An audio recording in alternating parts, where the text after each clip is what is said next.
मैं बात कर रहा हूँ श्री लाल बहादुर शास्त्री जी के बारे में, जिनका आज जन्म दिवस है 2 अक्टूबर 1940 को मुगल सराय में, उनके बनारसी के मुगल सराय में उनका जन्म हुआ था और उनकी मृत्यु 11 जनवरी 1966 ईस्वी को ताशकंद, जो कि सोवियत संघ रूस, भारत के दूसरे प्रधानमंत्री के रूप में जाने जाते थे।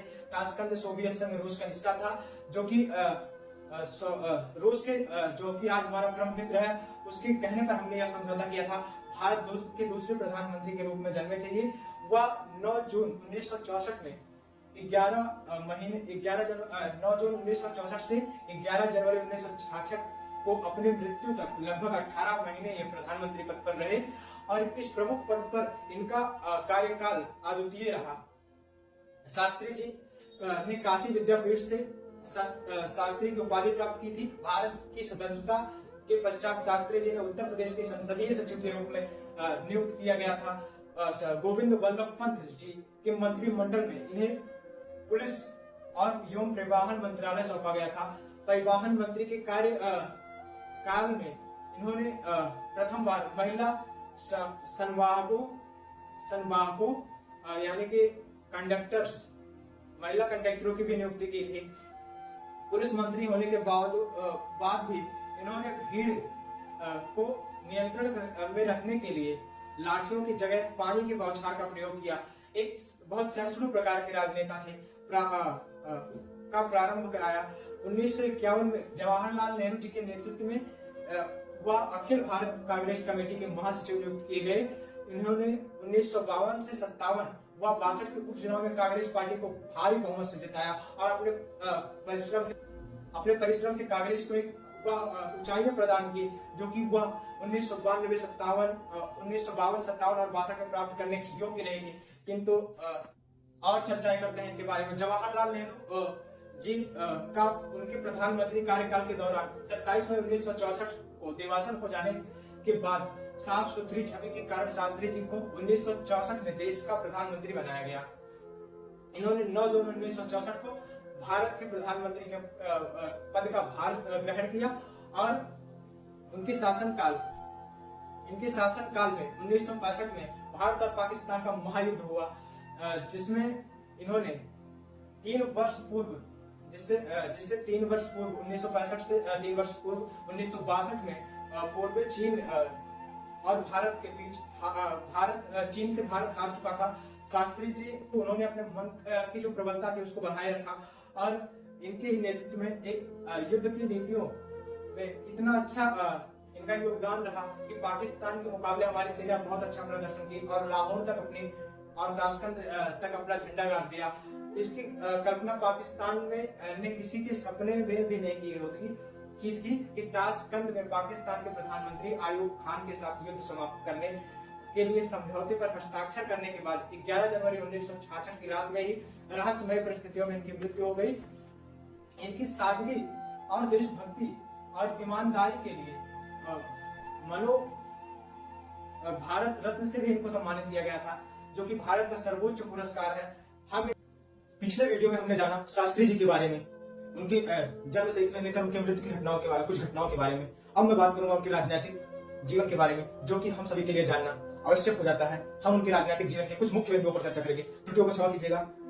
भारतीय संस्कृत भाषा में स्नातक स्तर की शिक्षा प्राप्त करने के उपरांत भारत स्वयं सेवक संघ से जुड़ गए और देश सेवा का व्रत लेते हुए अपने राजनीतिक जीवन की शुरुआत की।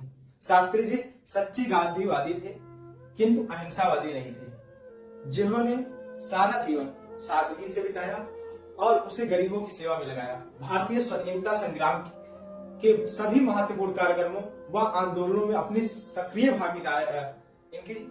भागीदारी रही। इसके परिणाम स्वरूप कई बार ये जेल भी गए। स्वाधीनता संग्राम में जिन आंदोलनों में इनकी महत्वपूर्ण भूमिका रही, उनमें 1921 का असहयोग आंदोलन, 1930 की डंडी मार्च यात्रा और 1942 का भारत छोड़ो आंदोलन एक मुख्य भूमिका रखता है। बात कर लेते हैं दूसरे विश्व युद्ध में इंग्लैंड की बुरी तरह उलझता देख जैसे नेताजी ने आजाद हिंद फौज को दिल्ली चलो का नारा दिया था, वैसे गांधी जी ने मौके को नजाकत से भागते हुए 8 अगस्त 1942 ईस्वी की रात में ही बंबई से अंग्रेजों को भारत छोड़ो व भारतीयों को करो या मरो का आदेश किया और सरकारी सुरक्षा में काफी बदलाव किए। पुणे में स्थित आगा खान पैलेस में चले गए। 9 सितंबर 1942 ईस्वी के दिन शास्त्री जी ने इलाहाबाद पहुंचकर इस आंदोलन के गांधीवादी नारे को बदलकर मरो नहीं मारो में बदल दिया और सबके अंदर एक संवेदना भर दी राष्ट्र के लिए। और क्रांति को इस प्रकार से प्रचलित किया गया कि यह क्रांति प्रचंड रूप ले ली और पूरे 11 दिन तक भूमिगत रहते हुए यह आंदोलन चलाने के बाद 19 अगस्त 1942 को शास्त्री जी गिरफ्तार हो गए। शास्त्री जी के राजनीतिक दर्शकों में पुरुषोत्तम दास टंडन जी और पंडित गोविंद बल्लभ पंत जी के अतिरिक्त जवाहरलाल नेहरू शामिल थे। सबसे पहले 1929 में इलाहाबाद आने के बाद इन्होंने टंडन जी के साथ मिलकर भारत स्वयं सेवक संघ की इलाहाबाद इकाई के सचिव के रूप में कार्य करना शुरू किया। इलाहाबाद में रहते हुए नेहरू जी के साथ इन्होंने अपनी निकटता बढ़ा ली। इसके बाद शास्त्री जी का कद निरंतर बढ़ता चला गया और एक के बाद एक सफलताओं की सीढ़ियां चढ़ते चले गए। नेहरू जी के मंत्रिमंडल में गृह मंत्री जी के पद तक पहुंचे और इनका ही नहीं, नेहरू जी के निधन के पश्चात भारत वर्ष के प्रधानमंत्री बन गए। अब आगे के एपिसोड में हम बात करेंगे इनके प्रधानमंत्री पद की, तो चलिए देखते हैं। एक छोटे से परिवार से निकलकर कोई बालक इस ऊंचाइयों तक पहुंचता है तो उसके बारे में हमारा जानना एक जीवंत विषय हो जाता है। मैं बात कर रहा हूं श्री लाल बहादुर शास्त्री जी के बारे में, उनके प्रधानमंत्री पद के बारे में, उनके प्रधानमंत्री बनने के बारे में। तो चलिए आपसे भी साझा करूंगा मैं।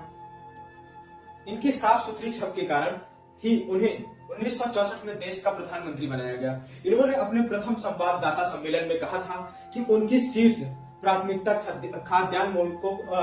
खाद्यान्न मूल्यों को बढ़ने से रोकना है और वे ऐसा करने में सफल भी रहे। उनके क्रियाकलाप सैद्धांतिक न होकर पूर्णतः व्यवहारिक और जनता की आवश्यकताओं के अनुरूप थे। निष्पक्ष रूप से यदि देखा जाए तो शास्त्री जी शासन काल बेहद कठिन रहा। पूंजीपति देश पर हावी नहीं होने दिए और दुश्मन देश हम पर आक्रमण करने की फिराक में थे। सन 1965 ईस्वी में अचानक पाकिस्तान ने भारत पर शाम को 7:30 पर हवाई हमला कर दिया।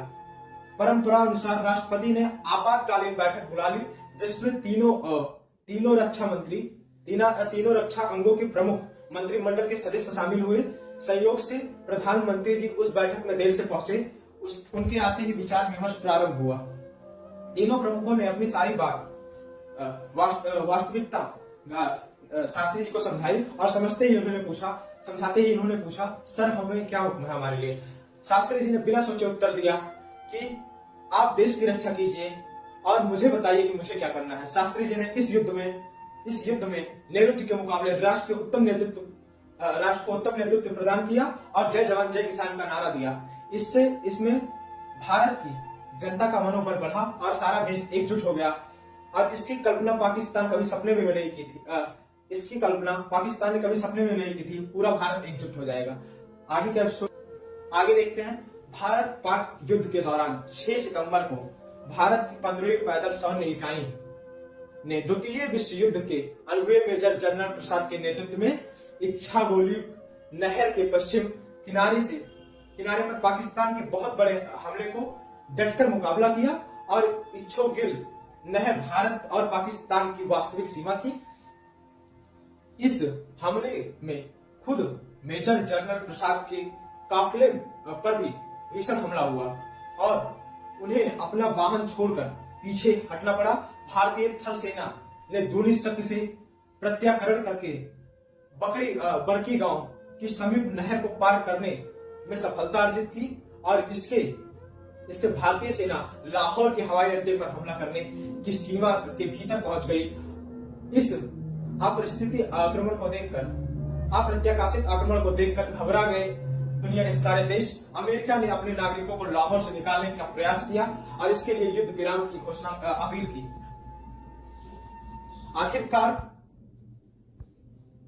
आखिरकार रूस और अमेरिका की मिलीभगत से शास्त्री जी पर जोर डाला गया और इन्हें एक सोची समझी साजिश के तहत रूस बुलाया गया, जिसे इन्होंने स्वीकार कर लिया और हमेशा साथ जाने वाली उनकी पत्नी ललिता शास्त्री जी को बहाला फुसलाकर इस बात के लिए मनाया गया कि वे शास्त्री जी रूस की राजधानी, उस समय की रूस की राजधानी ताशखंड न जाएं और वे भी मान गई।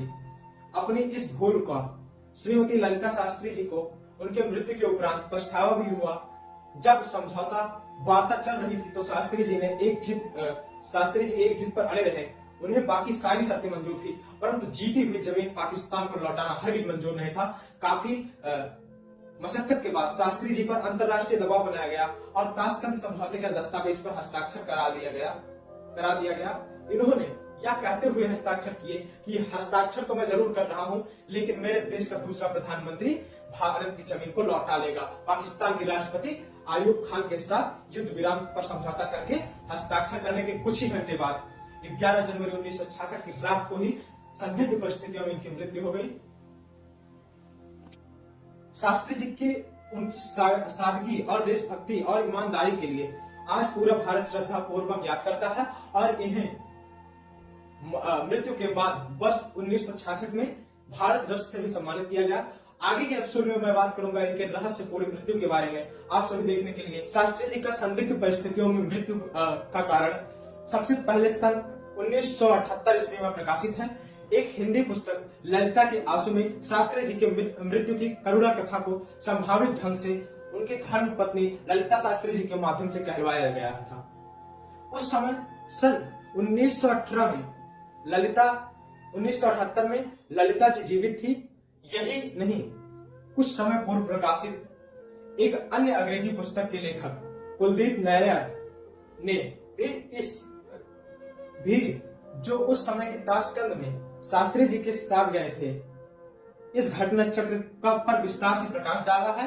गत वर्ष जुलाई 2012 में शास्त्री जी के तीसरे पुत्र सुनील शास्त्री ने भी भारत सरकार से इस रहस्य से पर्दा उठाने की मांग की है। भारत सरकार ने इस रहस्य से पर्दा उठाने की मांग को गंभीरता से लिया है और मृत्यु खोज IQ1 नामक पुस्तक में भारत से संबंधित अध्याय को पढ़ने पर ताशकंद समझौते के बारे में, उस समय के राजनीतिक गतिविधियों के बारे में विस्तारित जानकारी मिलती है। आप